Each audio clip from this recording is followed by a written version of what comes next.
Olá, meu amigo, olá, minha amiga, tudo bem? Estou eu aqui novamente, sou o professor Maico Daniel, advogado previdenciário. Vou falar um pouquinho para vocês hoje sobre um tema que tem preocupado muita gente. Algumas pessoas têm entrado em contato comigo com algumas dúvidas e eu resolvi falar um pouquinho para vocês sobre a questão da pensão por morte, ok? Então vamos lá. A reforma trouxe algumas mudanças bem consideráveis aí no que tange ao benefício da pensão por morte. Algumas alterações merecem ser comentadas e eu vou falar então um pouquinho sobre elas, tá? Primeiramente, quando você for dar entrada no pedido de pensão por morte, se você vai dar entrada através de um óbito que aconteceu anterior a dia 12 de novembro de 2019, que foi a data da promulgação da reforma, as leis que aplicam a você são as leis anteriores à reforma, tá? Para quem vai dar entrada em razão de um óbito que ocorreu posterior a 12 de novembro de 2019, ou seja, posterior à promulgação da reforma, a legislação aplicável é a reforma previdenciária, que vem aí trazendo algumas mudanças, ok? Que era o texto da lei,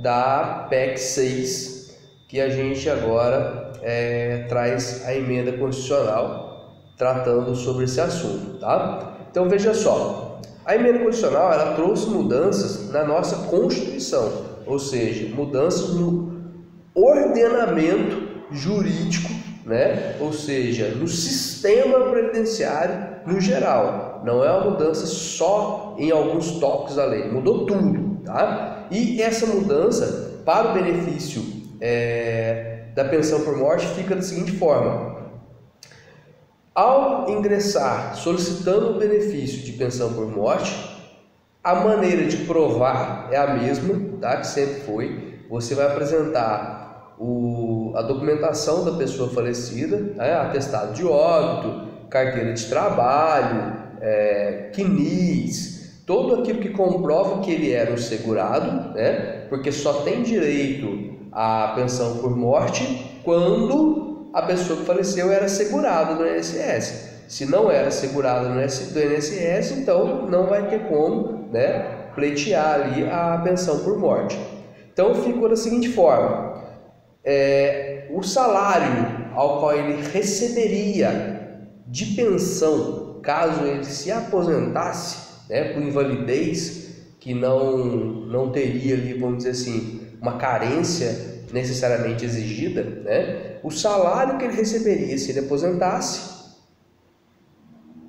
seria, vamos dizer, um percentual de 100% do salário dele, convertido para pensão por morte seria 50%.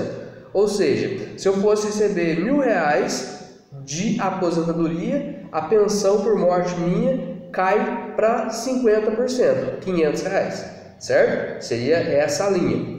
Só que, graças a Deus, com as discussões lá, se determinou que não pode ser inferior a um salário mínimo, que foi um ganho, tá? Esse valor que vai ser determinado dos 50%, ele vai ser acrescentado de mais 10% para cada dependente que tiver. Então vamos dar um exemplo, O homem morreu. A maioria das vezes é o homem que morre, Mulher dura que sabe. Mas o homem morreu, certo? Então a esposa pega e dá a entrada no benefício da pensão por morte. Ela dá a entrada para receber 50% do valor do benefício dele, não podendo ser inferior a um salário mínimo.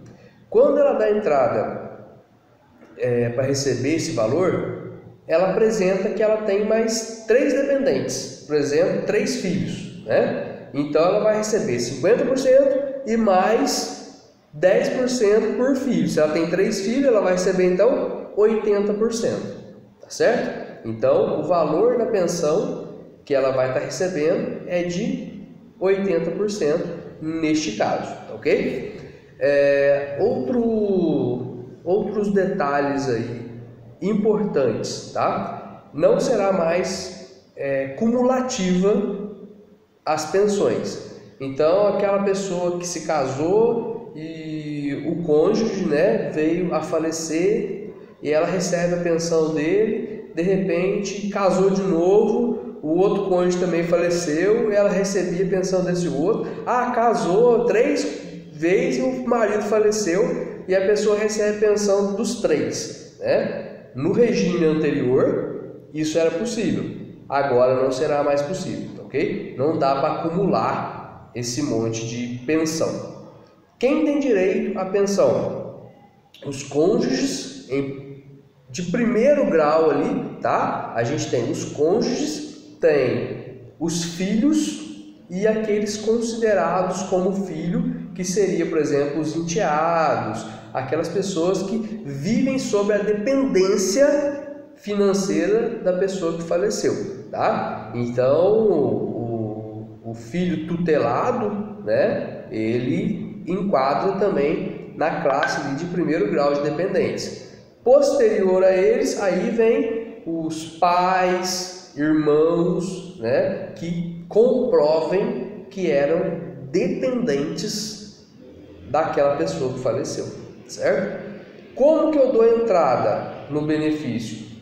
Arrumo toda a documentação necessária e faço o protocolo disso no INSS.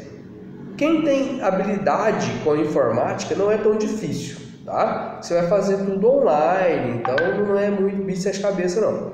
Agora, a pessoa que não tem muita habilidade, aí vai ficar um pouco vai dificultar um pouco a conseguir fazer essa solicitação do benefício. Aí é interessante procurar uma pessoa que seja profissional da área para estar fazendo para vocês.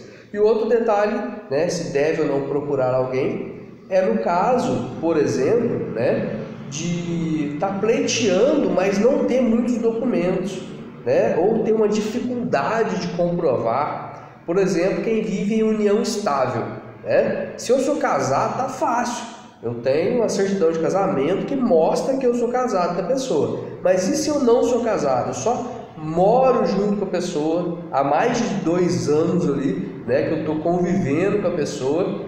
Para eu comprovar isso, às vezes não é tão simples. Tem um rol de documentos que a legislação traz que você deve estar apresentando para comprovar. Porém, é sempre interessante ter um advogado do lado, porque na maioria das vezes vai ser indeferido, vai ser negado pela INSS, tá? Então tem que comprovar, tem que apresentar vários documentos. Se tiver uma conta conjunto junto com a pessoa, é interessante. Um registro de união estável feito no cartório é muito bom, né? Auxilia muito. Mas infelizmente a gente sabe que a maioria das pessoas que vivem em união estável não tem um registro de união estável, né? Vive aí em razão de testemunha e nem sempre a testemunha vai ser vamos dizer assim, tudo que comprove lá no INSS, a pessoa pode ter dificuldade para conseguir esse benefício, ok? Pessoal, como eu falei, era só uma passadinha rápida que eu queria passar por aqui, deixar essa dica para vocês.